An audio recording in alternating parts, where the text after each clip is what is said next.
सीताराम, श्री राधे श्याम। आज का एक बहुत ही भागवतिक प्रसंग सुनेंगे। जैसे होता है ना, कहते भगवान हमें दिखें। इस प्रसंग से हम सुनेंगे, अगर भगवान देखने लग जाएं तो ये जो जीव है ये उनको भी ठगने का कैसे प्रयत्न करता है। लेकिन जिसकी भक्ति सृदृढ़, निष्कपट और स्वच्छ रहती है, वो कैसे पार जाता है, इस प्रेरणादायक प्रसंग से सुनेंगे। देखिएगा, बहुत आनंद होगा। एक गांव में एक बहुत ही गरीब ब्राह्मण रहता था। बहुत ईमानदार,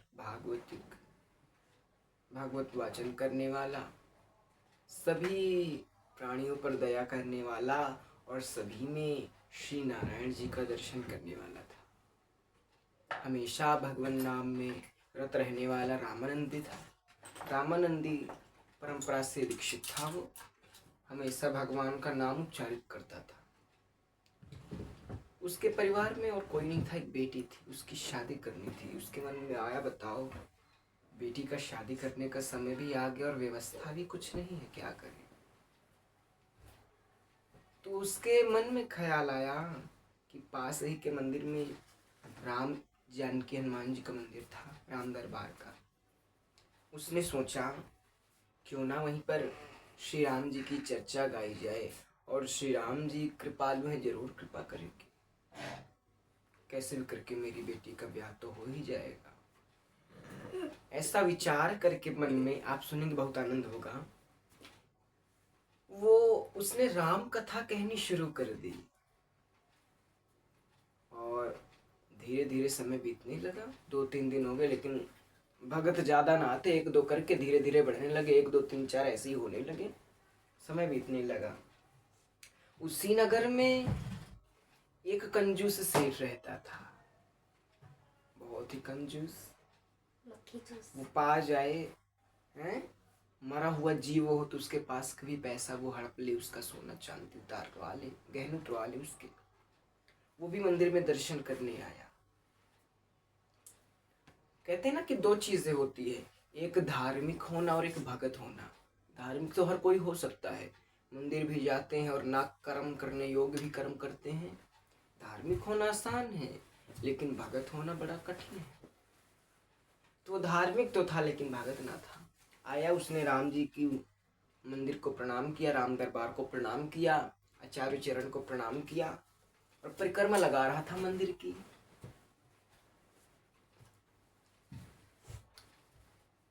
तभी परिक्रमा लगाते समय उसके कानों में कुछ आवाज हुई, हलचल हुई कि कोई बातें कर रहा है, लेकिन कौन कर रहा है कोई दिख नहीं रहा।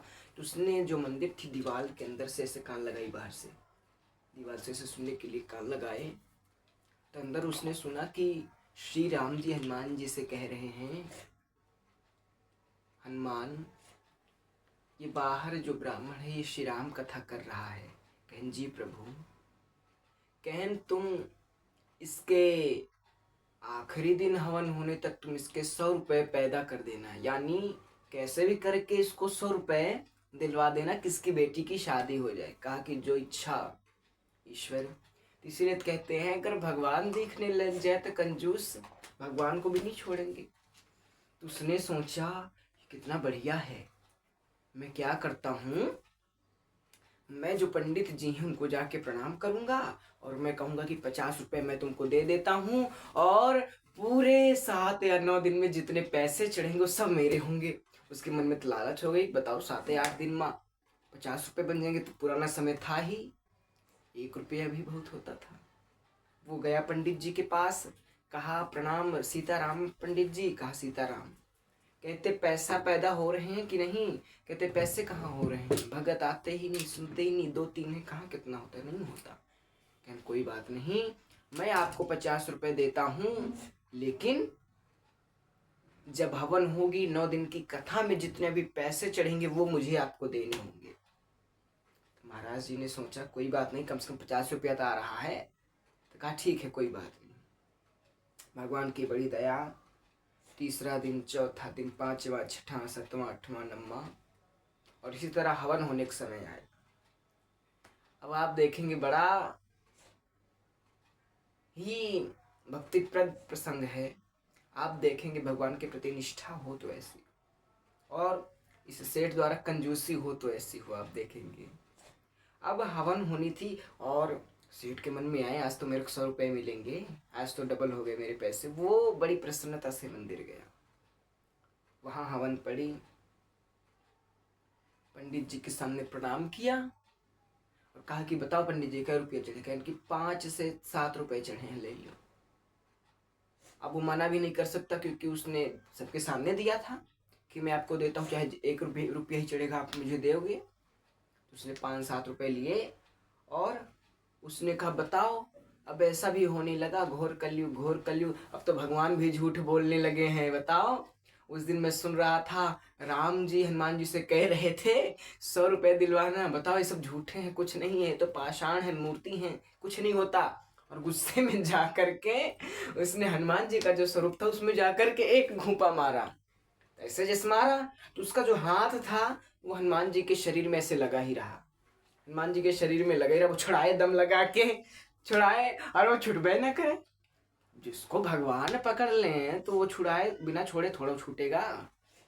तो खूब खींचे। अब आप देखेंगे तो छूटे ही ना। तब तक श्री राम जी हनुमान जी से कहे कि हनुमान जी, आज जो व्यास जी हैं उनके कथा का विश्राम दिवस है और उनको तुमने 100 रुपए दिवाए कि नहीं? तो हनुमान जी कहते महाराज 50 रुपए मैंने दिवा दिए, अब सेठ को पकड़े हैं, जब ये देगा तभी मैं छोड़ूंगा इसको।